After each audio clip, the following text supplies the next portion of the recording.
الرجيم بسم الله الرحمن الرحيم وماذا عليهم لو آمنوا بالله واليوم الآخر وأنفقوا مما رزقهم الله وكان الله بهم عليما إن الله لا يظلم مثقال ذرة وإن تك حسنة يضاعفها ويؤت من لدنه أجرا عظيما فكيف إذا جئنا من كل أمة بشهيد وجئنا بك على هؤلاء شهيدا يومئذ يود الذين كفروا وعصوا الرسول لو تسوى بهم الأرض ولا يكتمون الله حديثا صدق الله العلي العظيم۔ پچھلے درس میں الحمدللہ ہم یہ بات پڑھ چکے ہیں کہ اللہ تعالیٰ نے چند حقوق بتلائے تھے کہ فلاں فلاں کے حقوق ادا کرو، اور پھر اس کے بعد بخل اور سخاوت کی بات آئی تھی، اس پہ تفصیلی الحمدللہ ہم سن چکے ہیں۔ پھر اللہ تعالیٰ نے فرمایا تھا کہ بہت سارے لوگ اپنا مال ریاکاری کے طور پہ خرچ کرتے ہیں، اور جو بندہ ریاکاری کے طور پہ اپنا مال خرچ کرتا ہے حقیقت میں نہ اللہ پر ایمان لایا ہے نہ آخرت کے دن پر ایمان لایا ہے، کیونکہ اگر اللہ پر اور آخرت کے دن پر ایمان لاتا تو اللہ کے لیے خرچ کرتا۔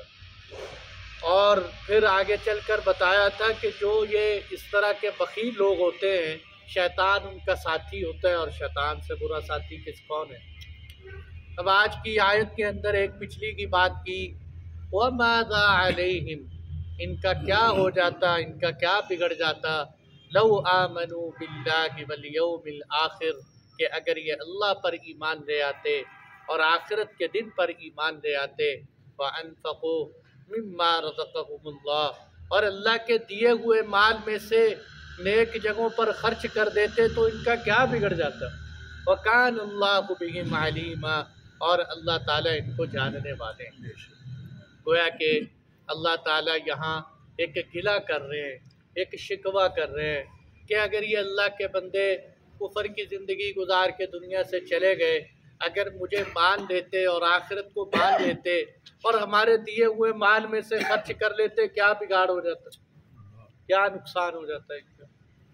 اس لیے کہتے ہیں تبلیغ کا ایک انداز یہ بھی ہے کہ ایک تو ہوتا ہے نا کہ کسی کو صرف فضائل سنانا، ایک ہوتا ہے یار بڑے افسوس کی بات ہے اگر آپ کی زندگی اسی حالت میں گزر جائے، یعنی اس پر افسوس کرنا اس کی زندگی پر اور اس کو افسوس دلانا، یہ بھی ایک دعوت کا انداز ہے کہ یار بڑے دکھ کی بات ہے اگر آپ جو ہے یہ کام کر ہی لیتے، اگر آپ جو ہے مثال کے طور پر نمازوں کا اہتمام کر ہی لیتے، آپ جو ہے مسجد میں آنے والے بن جاتے، یار کتنا فائدہ ہو جاتا۔ کتنے افسوس کی بات ہے کہ ہماری ساری زندگی گناہوں میں گزر جاتی ہے، صبح سے لے کر شام تک، یعنی افسوس کے انداز میں دعوت دینا یہ بھی ایک دعوت کا انداز ہے۔ کیا ہو گیا ان کو، کیا بگڑ جاتا ہے ان کا، اگر یہ اللہ کا دیا وہی مال خرچ کر لیتے، کنجوسی سے بچ جاتے، اللہ پر ایمان لے آتے اور آخرت کے دن پر ایمان لے آتے۔ اور یہاں جو ہے ایک اور بڑے عجیب بات مولانا شبیر احمد عثمانی صاحب نے لکھی ہے کہ اگر ہم غور کریں، پیچھے آیا تھا وَالَّذِينَ يُنْفِقُونَ أَمْوَالَهُمْ، کہ وہ لوگ جو اپنا مال خرچ کرتے ہیں، یعنی وہاں مال کی نسبت آئی تھی اپنی طرف، کہ جو اپنا مال خرچ کرتے ہیں ریاکاری کے طور پر، اور یہاں اللہ تعالیٰ نسبت کر رہے ہیں وَأَنفَقُوا مِمَّا رَزَقَهُمُ اللَّهُ، یعنی اللہ کے دیے ہوئے مال میں سے خرچ کرتے، وہاں کہا اپنا مال اور یہاں اللہ تعالیٰ نے فرمایا کہ اللہ کا مال۔ تو اس سے پتہ چلا کہ اگر انسان خرچ کرے تو اللہ کا دیا ہوا مال سمجھ کے خرچ کرے، اور جو اللہ کا دیا ہوا مال سمجھ کے خرچ کرتا ہے وہ گناہوں سے بچ جاتا ہے۔ اور وہ لوگ ریاکاری کیوں کرتے ہیں؟ وہ سمجھتے ہیں کہ یہ مال ہمارا ہی ہے۔ اپنا مال سمجھ کر جب انسان اس دنیا کے اندر زندگی گزارتا ہے تو پھر گناہوں کے رستے اپناتا ہے۔ اس لیے قرآن میں ایک اور جگہ بھی فرمایا وَآتُوهُم مِّن مَّالِ اللَّهِ الَّذِي آتَاكُمْ، تم اللہ کو اس مال میں سے دو جو اللہ نے ہی تمہیں دی ہے، تم نے نہیں، تم نے کوئی گھر سے تھوڑی کما لیا، یہ اللہ تعالیٰ نے تمہیں جو ہے ذریعہ بنایا۔ کتنے لوگ ہیں محنت نہیں کرتے، وراثت میں سے اللہ ان کو حصہ دے دیتے ہیں، بلا محنت مال مل جاتے ہیں۔ تو اللہ تعالیٰ فرما رہے ہیں کہ تم کیا کرو، تم اللہ کے دیے ہوئے مال میں سے ہی اللہ تم سے مانگ رہے۔ اس لیے جو ہے نا فرمایا کہ انسان گناہ اس وقت ہوتا ہے جب بندہ سمجھتا ہے یہ سب کچھ میرے ہی ہے، جی میرا مال ہے، میری زندگی ہے۔ جیسے حضرت شعیب علیہ السلام نے جب اپنی قوم کو دعوت دی نا، تو ان کی قوم نے، آپ نے قوم سے کہا لا تنقصوا المکیال والمیزان، کہ اے لوگوں ناپ تول میں کمی نہ کرو، انی اراکم بخیر وانی اخاف علیکم عذاب یوم محیط، میں تمہیں ایک آنے والے دن کے عذاب سے ڈرا رہا ہوں اور تمہیں بھلائی کی دعوت دیتا ہوں۔ تو وہ آگے سے پتہ قوم کیا کہنے لگی، انہوں نے کہا یا شعیب الصلاۃ تأمرک ان نترک ما یعبد آباؤنا او ان نفعل فی اموالنا، اموال کی نسبت کدھر کی؟ اپنی طرف، فی اموالنا ما نشاء انک لانت الحلیم الرشید۔ تو کیا کہنے لگے، اے شعیب کیا تیری نماز ہمیں یہ حکم دیتی ہے کہ ہم اپنے خداؤں کی عبادت ہی چھوڑ دیں اور ہم اپنے مال میں اپنی مرضی نہ کریں، تیری من مانی پہ چلیں؟ یہ تو مال ہمارا ہے اور ہم اپنے مال میں ناپ تول میں کمی کریں، زیادتی کریں، جس طرح ہمارا جی چاہے ہم کر سکتے ہیں۔ جیسے آج کل بھی بہت سارے لوگوں کو اگر کہے نا کہ بھئی آپ کی یہ کمائی ٹھیک نہیں، حلال نہیں ہے، حرام ہے یا غلط ہے، تو لوگ بہت سارے دلیل دیتے ہیں کہ جی محنت سے کمائیے۔ محنت، ہر محنت کا صلہ جائز نہیں ہوتا۔ چور بھی تو محنت کرتا ہے کہ نہیں، رات کو اٹھتا ہے، سردی کی رات میں چھاپا مارنے کے لیے کتنے منصوبے پلان۔ میں کہتا ہوں شاید چور سے زیادہ کوئی محنت ہی نہ کرتا ہو، لیکن محنت الٹی کرتا ہے۔ اس لیے ہر محنت کا بدلے میں ملنے والا مال حلال نہیں ہوتا۔ محنت صحیح ہو، رستہ صحیح ہو، اس سے حاصل ہونے والا مال حلال ہوا کرتا ہے۔ تو اصل بات کیا ہے میرے دوستوں، کہ مال بھی اللہ کا ہے، یہ جسم بھی اللہ تعالیٰ کا ہے۔ حضرت ابراہیم بن ادم رحمۃ اللہ علیہ بہت بڑے بزرگ گزرے، ان کے پاس ایک شخص آیا، کہنے لگا حضرت گناہ کرنے کو دل کرتا ہے۔ انہوں نے بڑی زبردست بات کی، انہوں نے کہا ٹھیک ہے گناہ کر لو، لیکن ایک شرط ہے۔ انہوں نے کہا وہ کیا شرط ہے؟ انہوں نے کہا اللہ کی زمین استعمال کرنا چھوڑ دو، اللہ کا دیا ہوا آسمان چھت کے طور پہ جو تم استعمال ہو رہا ہے اس کو چھوڑ دو، اور اللہ کے دیے ہوئے مال میں سے کھانا چھوڑ دو، پھر گناہ کر دو۔ یہاں پر دیکھو نا بھائی، ایک گھر کے اندر رہتے ہوئے سگے باپ کی بھی اگر اولاد نافرمانی کرے، وہ بھی دھکے دے کے گھر سے نکال دیتی۔ ایک چائے کی پیالی والا ملازم اگر چائے کی پیالی ٹائم پہ نہ لا کے دے تو اس کو کوئی رکھتے؟ اللہ کا کھائے، اللہ کا دیا ہوا استعمال کریں، اسی کی زمین پہ رہتے ہوئے اسی کی نافرمانی کرے، اسی کے دیے ہوئے مال کو غلط جگہ پر صرف کرے اور اسی کے دیے ہوئے جسم کو غلط جگہ پر استعمال کرے۔ اس لیے خودکشی کیوں حرام ہے؟ کہ خودکشی اس لیے حرام ہے کہ یہ جسم تمہارا نہیں، یہ جسم تو تمہارے پاس اللہ کی امانت ہے۔ اس لیے اعضاء کا بیچنا، جسم کے لوگ آنکھیں وقف کر دیتے ہیں اور اسی طرح جسم کے حصے وقف کر، یہ سب ناجائز کیوں ہیں؟ کہ تمہاری آنکھیں بھی تمہارے پاس اللہ کی امانت ہیں، تمہارا دل اور جگر بھی تمہارے پاس اللہ کی امانت ہے، تم اس میں تصرف نہیں کر سکتے۔ تو اس لیے فرمایا کیا ہو گیا، ان کا کیا بگڑ جاتا اگر یہ لوگ اللہ پر ایمان لے آتے، آخرت کے دن پر ایمان لے آتے۔ دیکھو اللہ کو مانتے، عقیدہ توحید کے پیروکار ہو جاتے، آخرت کے دن پر ایمان لاتے اور جناب اللہ تعالیٰ ایمانیات کو ماننے والے بن جاتے اور اللہ کے دیے ہوئے مال میں سے خرچ کرتے تو بخل ختم ہو جاتا۔ دیکھو یہ جو ہمیں مال خرچ کرنے کا حکم دیا جا رہا ہے، کہتے اگر اسلام کے اندر موٹے موٹے آپ 5 رکن جو ہے نا ان کا اگر جائزہ لیں تو کہیں جان صرف ہو رہی ہے، کہیں مال صرف ہو رہا ہے، کہیں جان اور مال دونوں صرف ہو رہے ہیں۔ نماز ہے نا، نماز میں بدن جانی عبادت صرف ہو رہی، اور زکوٰۃ ہے اس کے اندر مال صرف ہو رہا ہے، حج ہے مال بھی لگ رہا ہے جان بھی لگ رہی، جہاد ہے جہاد کے اندر کبھی کوئی مال لگاتا ہے، کبھی کوئی مال اور جان دونوں لگا دیتے ہیں۔ تو اسی لیے مال اور جان جب لگتا ہے نا تو اس چیز کی قدر بھی آتی ہے، اس چیز کی اہمیت بھی انسان کے۔ صحابہ کو دین کی اہمیت کیوں تھی؟ کیونکہ انہوں نے دین مفت میں حاصل نہیں کیا، انہوں نے بڑی قربانیوں سے حاصل کیا، دھکے دے کر، قربانیاں دے دے کے، کھا کھا کے، بڑی مشقتوں سے۔ صحابہ کی مشقتیں ہم سنتے رہتے ہیں۔ تو میرے دوستو، پھر جنہوں نے اتنی مشقتوں سے اسلام حاصل کیا ہو وہ چند ٹکوں کی خاطر اسلام بھیج دیں؟ جنہوں نے کیسر و کسریٰ کی سلطنت کو ٹھوکریں ماری ہوں، وہ کیا تھوڑی سی بات پر، تھوڑی سی مشقت پر پیچھے ہٹ جائے؟ اصل بات کیا ہے کہ انہوں نے سب کچھ لگا وَأَنفَقُوا مِمَّا رَزَقَكُمُ اللَّهُ وَكَانَ اللَّهُ بِهِمْ عَلِيمًا، اور فرمایا اللہ تعالیٰ ان کو خوب جاننے والے ہیں کہ دل سے خرچ کرتے ہیں، ریاکاری سے خرچ کرتے ہیں، اپنی سیاست، اپنے آپ کو شہرت کے لیے مال خرچ کرتے ہیں، اللہ ان کو خوب جانتے ہیں۔ آگے فرمایا ان اللہ لا یظلم مثقال ذرہ، بے شک اللہ تعالیٰ ایک ذرے کے برابر بھی کسی پر ظلم نہیں کرتے۔ وَإِن تَكُ حَسَنَةً، اور اگر کوئی ایک نیکی لے آئے تو اللہ تعالیٰ اس کو بڑھا چڑھا کے کئی گنا کر دیتے ہیں۔ وَيُؤْتِ مِن لَّدُنْهُ أَجْرًا عَظِيمًا، اور مزید اپنے پاس سے اجر عظیم عطا فرماتے ہیں۔ اب یہاں دیکھو فرما دیا ذرہ عربی میں کس کو کہتے ہیں؟ عربی کے اندر ذرہ کے کئی ترجمے کیے جاتے ہیں۔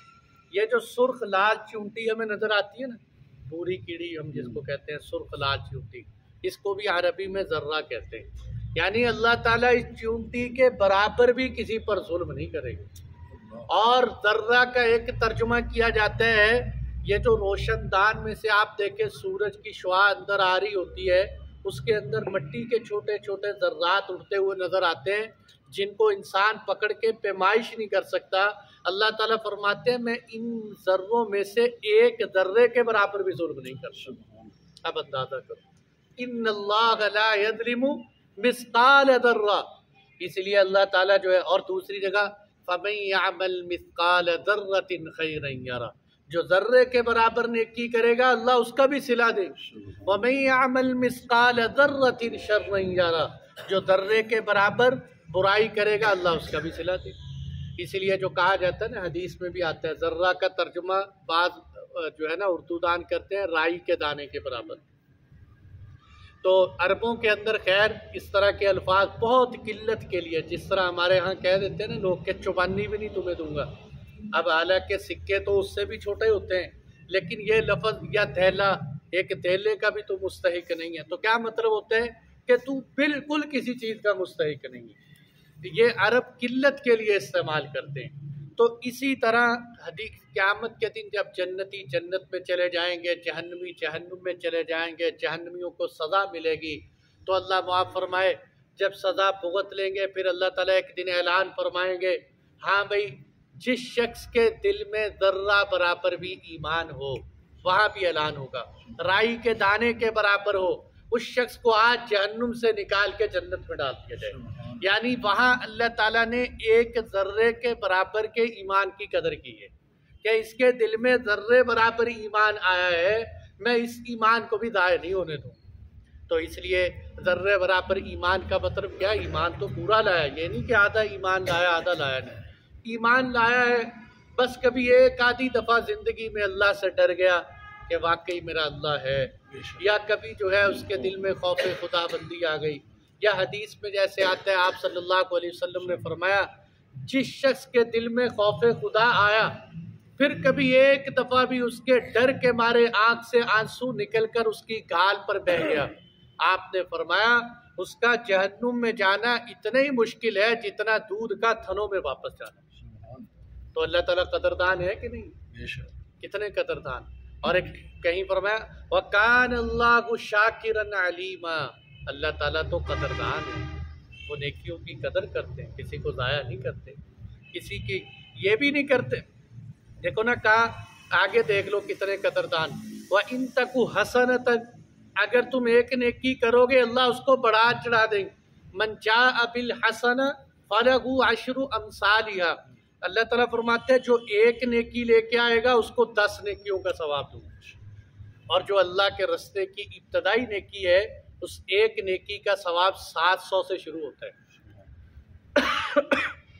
اب اندازہ کرو نیکی ایک ہو اور ثواب 10 گنا اور ثواب 700 گنا۔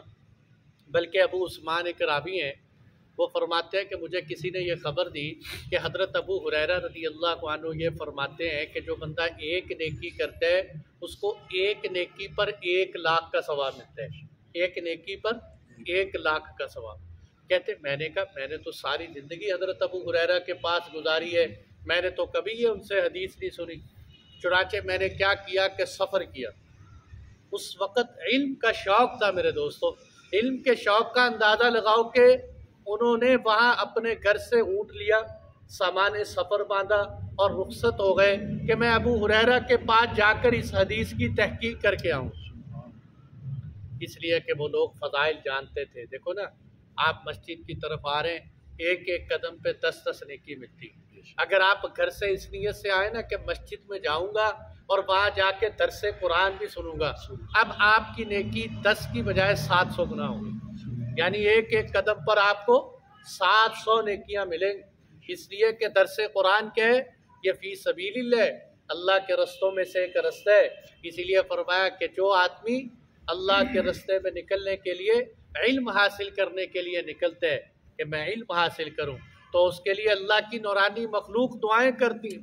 فرشتے اس کے پاؤں کے نیچے پر بچھاتے ہیں، مچھلیاں سمندر میں اس کے لیے دعائیں کرتی ہیں. تو کتنا صرف رستہ نیت تبدیل کی ہے کہ مسجد میں اس نیت سے جاؤں گا کہ نماز پڑھوں گا، نماز کے بعد درس قرآن بھی سنوں، یا نماز کے بعد کسی بھی نیک عمل میں بیٹھوں گا، تو اس سے آپ کی نیکی 10 کی بجائے 700 گنا پہ چلے گی. اب انہوں نے سفر کیا باقاعدہ اونٹ پہ، کئی دنوں کا سفر کر کے حضرت ابو ہریرہ کے پاس پہنچے. پتہ چلا کہ حضرت ابو ہریرہ تو حج پہ گئے ہوئے. اب اور پریشان ہو گئے کہ بھئی میں تو تحقیق کرنے کے لیے آیا. اب دیکھو نا، بندے کو گھر سے یہاں تک آنا ہی مشکل لگتے ہیں، اور وہ اب آگے حج پہ گئے ہوں. انہوں نے کہا چلو اگر استاد جی حج پہ گئے ہوئے ہیں، میں بھی حج پہ چلا جاتا ہوں. وہ بھی حج کے لیے نکل گئے، اور جناب حج کے لیے گئے تو وہاں بیت اللہ میں پہنچے اور جا کر سیدنا ابو ہریرہ رضی اللہ عنہ سے ملاقات ہوئی. اور انہوں نے کہا استاد جی آپ کے پاس اتنی دیر وقت گزارا، کبھی ایسی بات سنی نہیں. آپ کہتے ہیں ایک نیکی پہ 1,00,000 کا ثواب. انہوں نے کہا تمہیں کیا اس پہ تعجب ہے میری اس بات پہ؟ انہوں نے کہا مجھے تعجب ہے. انہوں نے کہا کیا تو نے قرآن کی آیت نہیں پڑھی؟ من ذا الذی یقرض اللہ قرضا حسنا فیضاعفہ لہ اضعافا کثیرا، کہ جو اللہ کو قرض حسنہ دیتے ہے، جو اللہ کے لیے مال لگاتے ہے، اللہ اس کو بے حد بڑھا چڑھا کے دیتے ہیں. اللہ اس کو بے حد بڑھا چڑھا کے دیتے ہیں.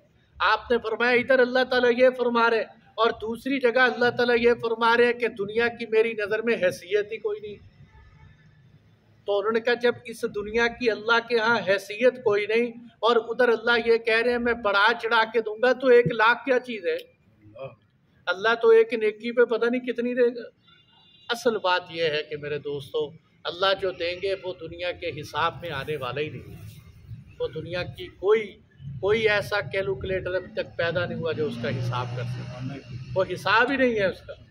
اس لیے جو ہے اللہ تعالیٰ نے بہت بڑا جو ہے اجر و ثواب رکھا. فرمایا دیکھو اب یہاں میرے دوستوں میں بات کر رہا تھا نیکی کی 700 گنا، نیکی کی 1,00,000 حضرت ابو ہریرہ کے موافق. اچھا اب برائی بھی کی ہے. اگر ایک بندہ مثال کے طور پر برائی کرتا ہے، اب ہونا کیا چاہیے کہ جس بندے نے گناہ کی نیکی کی ہے تو نیکی مل رہی ہے 700 تک، اور جب گناہ کیا ہے تو گناہ بھی کہاں تک ملنا چاہیے؟ 700 گنا تک. لیکن اللہ قرآن میں فرماتے ہیں نہیں، اگر تم گناہ کرو گے تو گناہ کے برابر ہی تمہیں سزا ملے گی، اس سے زیادہ نہیں. ایک غلطی کی ہے تو ایک ہی کاؤنٹ کروں گا، 2 نہیں کروں گا، 700 نہیں کروں گا، 7 لاکھ نہیں، بلکہ ایک غلطی کی ہے تو ایک ہی کاؤنٹ کروں گا. اور اگر تم صدقے دل سے اللہ کے ہاں معافی مانگ لو گے تو میں اس گناہ کو بھی نیکیوں میں تبدیل کر دوں گا. فَأُولَٰئِكَ يُبَدِّلُ اللَّهُ سَيِّئَاتِهِمْ حَسَنَاتٍ، کہ اللہ ان گناہوں کو نیکیوں میں تبدیل کر دیں. تو اس لیے میرے دوستو کتنے بڑے قدردان ہیں اللہ کی ذات. وَإِن تَكُ حَسَنَةً يُضَاعِفْهَا وَيُؤْتِ مِن لَّدُنْهُ أَجْرًا عَظِيمًا. اور اس سے بڑی قدردانی کیا ہے؟ آپ نے واقعہ سنا ہوگا، حدیث میں واقعہ آتا ہے کہ ایک بندے نے 99 قتل کیے. صحیح حدیث کا واقعہ ہے، 99 قتل کر دیے. اب وہ گیا کسی عالم سے پوچھنے کے لیے بھئی کیا میں نے 99 قتل کر دیے، معافی ہو سکتی ہے؟ انہوں نے کہا تیری کہاں معافی ہے، قتل اتنا بڑا گناہ ہے. ایک آدمی کا قتل، انسانیت کا قتل قرآن کہتے ہیں. تو انہوں نے کہا اچھا 99 پورے کیے ہیں، سینچری بھی پوری کر دیتے ہیں، ان کو بھی قتل کر دیے. 100 افراد قتل کر دیے، 100. ایک اور عالم دین سے ملے، انہوں نے کہا بھائی اللہ تو بڑے قدردان ہیں، اللہ معاف کرنے والے ہیں، تو معافی مانگ، اللہ انشاءاللہ تمہیں معاف کر دے گا۔ اور چنانچہ کیا ہوا کہ وہ نکلا اپنے گھر سے، اور ان بزرگوں نے کہا تھا کہ شرط یہ ہے کہ تو اس بستی کو چھوڑ دے۔ اب گھر سے نکلے، رستے میں اس کی وفات ہو گئی۔ اب جیسے یہ بنگلہ اور لیلا لگا لو کہ کوئی بزرگ یہ کہے کہ بھئی تم لیلا چھوڑ دو، تمہارے گناہ کی معافی کی یہ شرط ہے۔ اب وہ لیلا سے نکلے اور بنگلے پہنچے نہ، رستے میں اس کی وفات ہو جائے۔ اب فرشتے آ رہے، اب جزا والے فرشتے، سزا والے فرشتے، انعام والے فرشتے، عذاب والے فرشتے دونوں آ گئے اس کو لینے کے لیے۔ جھگڑا شروع ہو گیا۔ وہ کہہ رہے ہم لے کے جائیں گے، سزا دینے والے کہ بھئی ابھی اس نے معافی مکمل تھوڑی ہوئی تھی، ابھی تو رستے میں تھا۔ اور وہ دوسرے والے فرشتے کہنے لگے کہ نہیں، ہم لے کے جائیں گے، چاہے تکمیل ہوئی کہ نہیں ہوئی، لیکن گھر سے تو نکلا تھا معافی کی نیت سے۔ اچھا، اب اللہ تعالیٰ کے ہاں تو دونوں دلائل تھے، اللہ تعالیٰ جدھر چاہتے فیصلہ فرما دیتے، لیکن کیا فیصلہ فرمایا کہ جاؤ ان کا حل اس طرح کیا جائے کہ زمین کی پیمائش کرو۔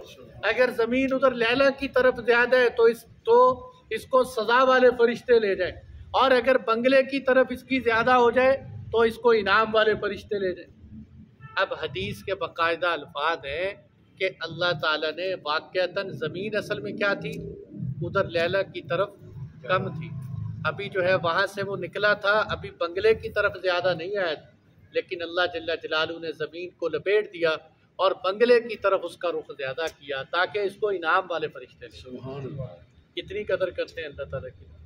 تو اس لیے فرمایا وَإِن تَكُ حَسَنَةً۔ وہ مولوی طارق جمی صاحب کہنے لگے کہ ایک دفعہ مجھے جاوید چودھری جو بڑا اینکر ہے نا، وہ کہنے لگا کہ مولوی صاحب آپ ایسے ہی کہتے رہتے ہو ہر وقت، اللہ سے جب معافی مانگو اللہ معاف کر دیتے ہیں، اللہ معاف کر دیتے ہیں۔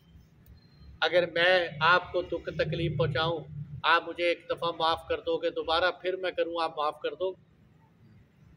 دنیا کی کوئی عدالت معاف کر دے گی؟ وہ مولوی صاحب نے جو اس کو جواب دیا بڑا دل کو لگا۔ انہوں نے کہا دیکھو بات یہ ہے کہ تو نے مولوی طارق جمیل کو اور اللہ کو برابر کر دی، میں تو معاف نہیں کروں گا کیونکہ میں ایک انسان ہوں، میرا معاملہ اور، لیکن تو نے خدا کو مجھ جیسا بنا دیا کہ وہ معاف کرنے پہ نہیں آئے۔ اب دیکھو نا، حدیث پہ آتا ہے کہ جو 27 جو ہے رمضان میں، ترمذی کی حدیث ہے کہ جس کی موت رمضان میں ہو جائے یا جمعے کے دن ہو جائے، اللہ اس کو عذاب قبر سے محفوظ کر دیتے ہیں۔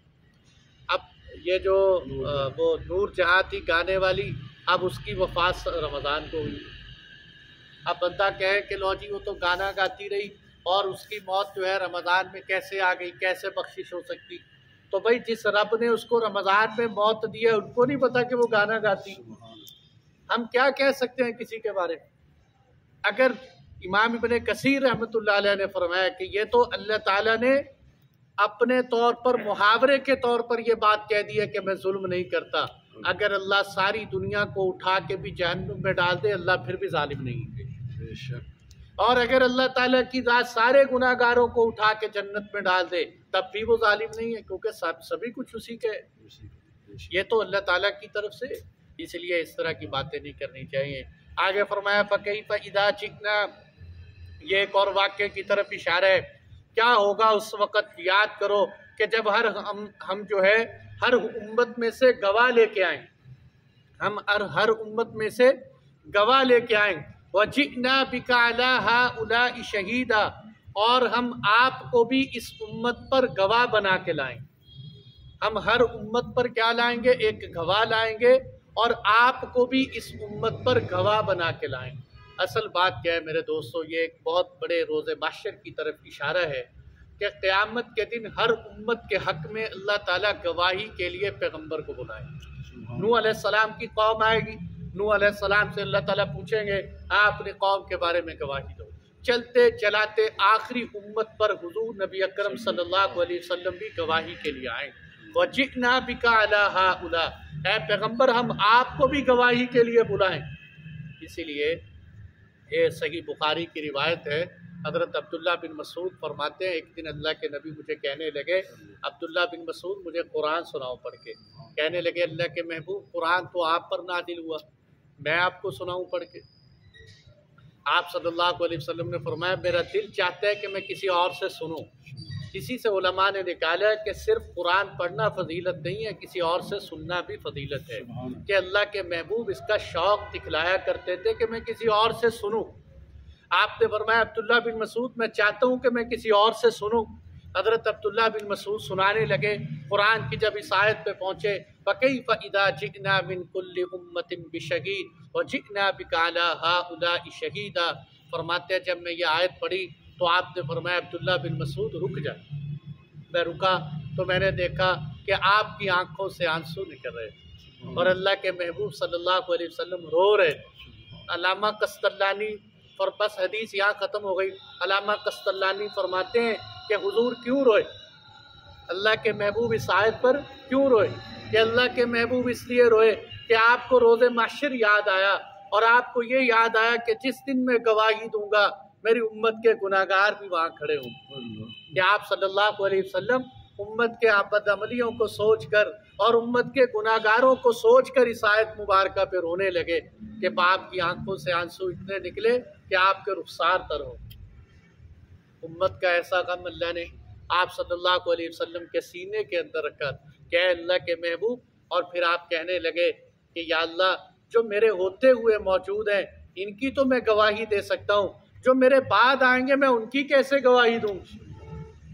اس سے بعد علماء نے یہ بات نکالی ہے کہ اللہ کے محبوب صرف اپنے دور کے لوگوں کی گواہی دیں گے، لیکن بعض علماء نے کہا نہیں، ایسی بات نہیں ہے، اللہ کے محبوب بعد والوں کی بھی گواہی دیں گے، لیکن انہوں نے یہ کہا کہ گواہی ایسے دیں گے جیسے عیسیٰ علیہ السلام نے، کہ جب اللہ تعالیٰ عیسیٰ علیہ السلام سے پوچھیں گے کہ اے عیسیٰ علیہ السلام بتاؤ تم نے قوم سے کہا تھا کہ تمہیں اللہ کا بیٹا بنا لے، تو حضرت عیسیٰ علیہ السلام کہیں گے یا اللہ میں تو جب تک ان میں موجود تھا میں نے ان کو نہیں کہا، فَلَمَّا تَوَفَّيْتَنِي كُنْتَ أَنْتَ الرَّقِيبَ عَلَيْهِمْ، البتہ جب میں دنیا سے چلا گیا آپ ان پر نگہبان تھے، وَأَنْتَ عَلَىٰ كُلِّ شَيْءٍ شَهِيدٌ، پھر آپ ہی جانتے ہیں اور آپ ہر چیز پر گواہ ہیں۔ تو اللہ کے محبوب فرمائیں گے کہ یا اللہ جب تک میں تھا میں تو جانتا ہوں کہ یہ میرے سامنے امت کے کیا حالات تھے، میرے بعد یا اللہ تو ہی جانتے کہ امت کے کیا حالات۔ لیکن بعض علماء نے ایک اور بات کی ہے، وہ یہ ہے کہ نہیں، اللہ کے محبوب اپنی امت کی بھی اس وقت کی بھی گواہی دیں گے اور ہماری بھی قیامت کی صبح تک آنے والے انسانوں کی گواہی دیں گے۔ پر کس طرح دیں گے؟ وہ اس طرح دیں گے کہ حدیث میں آتا ہے کہ روزانہ صبح کے وقت، شام کے وقت امت کے اعمال اللہ کے نبی پر پیش کیے جاتے ہیں۔ صبح کے وقت، شام کے وقت امت کے اعمال اللہ کے محبوب پر پیش کیے جاتے ہیں۔ یہ صحیح حدیثوں سے بات ثابت ہے۔ البتہ یہ بات بھی ثابت ہے کہ جمعے کے دن تمام نبیوں پر ان کی امت کے حالات پیش کیے جاتے ہیں، اور یہ بات بھی ثابت ہے کہ جمعے کے دن حضور پر جو اعمال پیش کیے جاتے ہیں اجمالاً کیے جاتے ہیں، تفصیلاً صبح و شام کیے جاتے ہیں، اجمالاً جمعے کے دن پیش کیے جاتے ہیں۔ اور یہ بات بھی حدیث سے ثابت ہے کہ جمعے کے دن انسان کے عزیز اقربا یعنی والدین پر ان کی اولاد کے اعمال پیش کیے جاتے ہیں۔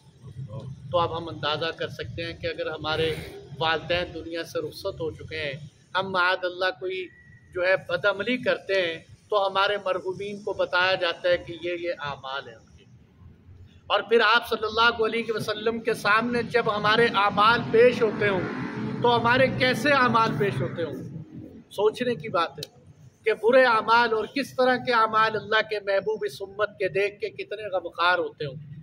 تو اس لیے جو ہے یہ اعمال، باقی جمعرات اور سوموار کے دن جو اعمال پیش ہوتے ہیں یہ حدیث ضعیف ہے، کمزور ہے، صحیح بات ثابت نہیں ہے۔ اصل بات یہی ہے کہ روزانہ صبح و شام آپ پر اعمال پیش کیے جاتے ہیں تفصیلاً، اور جمعے کے دن اجمالاً پیش کیے جاتے ہیں، اور سارے نبیوں کی امتوں کے پیش کیے جاتے ہیں نبیوں پر، اور اقربا کے پیش کیے جاتے ہیں۔ تو یہ ہے وَجِئْنَا بِكَ عَلَىٰ هَٰؤُلَاءِ شَهِيدًا، اور ہم آپ کو بھی اس امت پر گواہ بنا کے لائیں گے۔ آخری آیت فرمایا اس دن یَوَدُّ الَّذِينَ كَفَرُوا، اس دن کافر جو ہیں اور وَعَصَوُا الرَّسُولَ، کافر اور جنہوں نے رسول کی نافرمانی کی ہے، یہ اس دن تمنا کریں گے لَوْ تُسَوَّىٰ بِهِمُ الْأَرْضُ، کاش ان کو زمین کے برابر کر دیا جائے، وَلَا يَكْتُمُونَ اللَّهَ حَدِيثًا، اور وہ اللہ تعالیٰ سے کسی بات کو چھپا نہیں سکے۔ اب یہاں میرے دوستوں مطلب کیا ہے؟ فرمایا کہ جنہوں نے اللہ معاف فرمائے دنیا بھی اللہ کی نافرمانی سے گزار کے گئے اور اللہ کے رسول کی نافرمانی کی، قیامت کے دن جب وہ جہنم کے عذاب دیکھیں گے تو وہ کہیں گے یا اللہ ہائے کاش ہمیں زمین کے اندر دنسا دیا جائے، ہم زمین کے اوپر کیوں کھڑے، ہم مر جائیں، ہمارے اوپر موت طاری ہو جائے۔ اور دوسری جگہ قرآن میں بھی کہا نا 30ویں پارے کی صورت میں یوم ینظر المرء ما قدمت یدا، جس دن انسان اپنے کیے ہوئے اعمال کو سامنے دیکھے گا، وَيَقُولُ الْكَافِرُ يَا لَيْتَنِي كُنْتُ تُرَابًا، وہ کہے گا ہائے کاش میں مٹی ہو جاؤں، میں رل جاؤں، میں بالکل ختم ہو جاؤں، مجھے کیا پتا تھا کہ یہ حالات پیش آنے والے۔ تو اس لیے فرمایا اس دن لوگ یہ بات کی تمنا کریں گے کاش کہ وہ زمین کے برابر ہو جائیں۔ اللہ کی حفاظت فرمائے۔ وَلَا يَكْتُمُونَ اللَّهَ حَدِيثًا، اور وہ اللہ سے اس دن کوئی بات چھپانا چاہیں گے چھپا نہیں سکیں گے۔ اور ایک جگہ آتا ہے کہ وہ کہیں گے مَا كُنَّا مُشْرِكِينَ، یا اللہ ہم تو شرک کرنے والے نہیں تھے دنیا میں، اور یہاں اللہ فرما رہے ہیں کہ وہ کوئی بات چھپا نہیں سکیں۔ تو علماء نے لکھا ہے کہ دو حال پیش آئیں گے۔ پہلا یہ کہ جب وہ دیکھیں گے نا لوگ جنت میں جا رہے ہیں تو وہ کہیں گے ہم بھی جھوٹ بول دیتے ہیں شاید ہم بچت ہو جائے ہماری، تو وہاں بھی جھوٹ بولیں گے، وہ کہیں گے یا اللہ ہم نے گناہ کیے ہی نہیں، ہم نے شرک کیے ہی نہیں۔ پھر اللہ تعالیٰ کیا کریں گے، ان کی زبان بند کر دیں گے۔ الیوم نختم علی افواہہم وتکلمنا ایدیہم وتشہد ارجلہم وَأَلْسِنَتُهُمْ بِمَا كَانُوا يَعْمَلُونَ، فرمایا اس دن ہم ان کے منہ بند کر دیں گے، ان کے ہاتھ بولیں گے میں نے ہاتھ سے یہ گناہ کیا، ان کی زبانیں بولیں گی کہ میں نے زبان سے یہ گناہ کیا، پاؤں بولیں گے کہ پاؤں سے یہ گناہ کیا۔ میرے تو بس اللہ معاف فرمائے، ایک دن ایک عالم دین کہنے لگے کہ میں یہ بات سوچتا ہوں اکثر کہ یہ موبائل ہے نا، موبائل سے کہتے بات سمجھ میں آتی ہے کہ یہ موبائل ہے، اگر اس کے اندر کسی کی آپ خفیہ ریکارڈنگ کر لیں، اللہ معاف فرمائے کسی کی آپ گناہ کی یا کوئی عیب دلانے والی، کوئی شرمندگی والی، آپ اس کو یہ کہو نا کہ یار اگر تو نے کوئی کام کیا تو میں تیری وہ ویڈیو چلا دوں۔ بلیک میلر جو ہوتے ہیں جو آپس میں ایک دوسرے کو اس طرح کی باتیں، تو انہوں نے کہا قیامت کے دن انسان کے اعمال کی جو ریل اللہ نے سیو کر رکھی ہے، اگر اللہ تعالیٰ فرمائے کہ اے بندے میں تمہیں عذاب نہیں دوں گا، میں صرف تمہاری وہ ریل چلانا چاہتا ہوں ساری دنیا کے سامنے، تو وہ کہے گا یا اللہ عذاب دے دے میری ریل نہ چلانا۔ اتنی خطرناک بات ہے کہ انسان چھپ ہی نہیں سکتا، اللہ کی ذات سے کیا بات چھپ سکتی۔ وَلَا يَكْتُمُونَ اللَّهَ حَدِيثًا، اللہ تعالیٰ سے کوئی بات انسان چھپا نہیں سکتا۔ اللہ جل جلالہ ہم سب کو آخرت کو سامنے رکھ